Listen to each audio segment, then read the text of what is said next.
नमस्कार, मैं दुलारे अंसारी और आप देख रहे भारत 36 नेशनल। हमारे साथ डॉक्टर प्रकाश ठाकुर जी हैं, जो इससे पहले आम आदमी पार्टी में प्रदेश उपाध्यक्ष थे। अब वो बीजेपी में शामिल होने जा रहे हैं। बीजेपी में जैसे देख सकते हैं कि आगे लोकसभा चुनाव है, लोकसभा को मद्देनजर रखते हुए बहुत सारे लोग कहीं ना कहीं बीजेपी को ज्वाइन कर रहे हैं। मैं ठाकुर सर से सीधा बात करूंगा।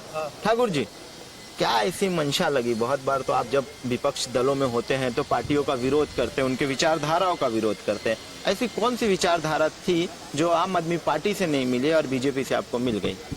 दिल्ली की जो आम आदमी पार्टी की जो सरकार है, हम लोग को लगा शुरू में कि पढ़े लिखे लोग हैं, इनके साथ काम करना चाहिए, क्योंकि सभी पार्टियों को हम लोग जानते हैं, बीजेपी कांग्रेस सभी को हम जानते हैं। तो ऐसा लगा कि पढ़े लिखे लोग हैं, कुछ समाज के लिए ठीक करेंगे। तो छत्तीसगढ़ में हम लोगों ने इसीलिए ज्वाइन किए कि यहाँ छत्तीसगढ़ के लिए काम करेंगे, अच्छे लोगों को जोड़ेंगे करके। लेकिन बाद में जब पता चला कि ये दिल्ली की जो आम आदमी पार्टी की सरकार है वो रिमोट से चलाते थे, शुरू में 1-2 महीना तो ठीक लगा, बाद में हम लोगों को समझ आया कि ये रिमोट से काम कर रहे हैं। यहाँ पदाधिकारी हम लोग सभी लोग थे, लेकिन हमारे हाथ में कुछ भी नहीं था। इसीलिए मैंने फिर पाठक जी से बातचीत किया कि भाई चुनाव यदि लड़ने हैं तो 200 करोड़ रुपया की व्यवस्था करिए, तो 10-5 सीट चुनाव जीत के लाएंगे।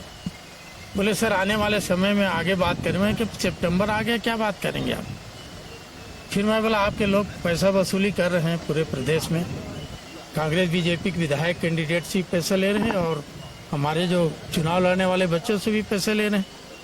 तो मैं बोला भाई मेरा नाम काट दो, मेरे चुनाव नहीं लड़ना है, और यदि आपको ये करना है तो पैसे की व्यवस्था करिए। 70 नाम हम लोगों ने तय किए थे, जो अच्छे लोग थे, क्लास 1 क्लास 2 लेवल के लोग, जिसको हम लोग चुनाव लड़ाना चाहते थे। बाद में पता चला कि उन्हीं लोगों से वो लोग पैसा लेने लगे जा जाकर। इसलिए मैंने सितंबर लास्ट वीक में मैंने आम आदमी पार्टी से रिजाइन कर दिया।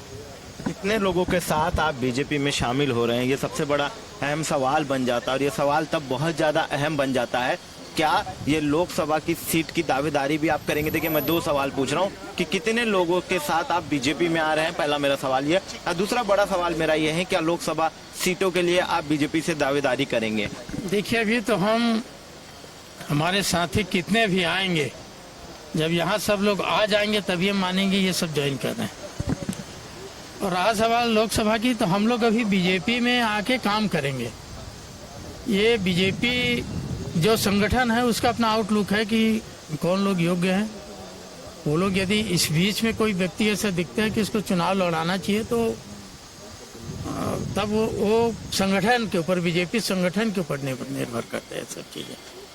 देख सकते हो कि वो बोल रहे हैं कि संगठन जो तय करेगा उसको माना जाएगा।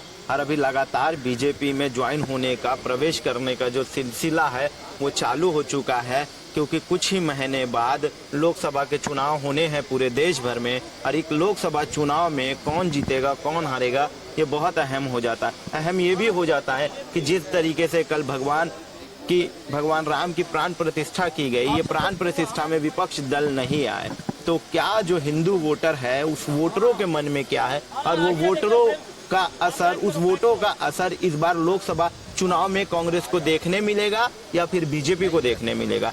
तमाम बड़ी खबरों के लिए देखना ना भूलिए भारत 36 नेशनल। मैं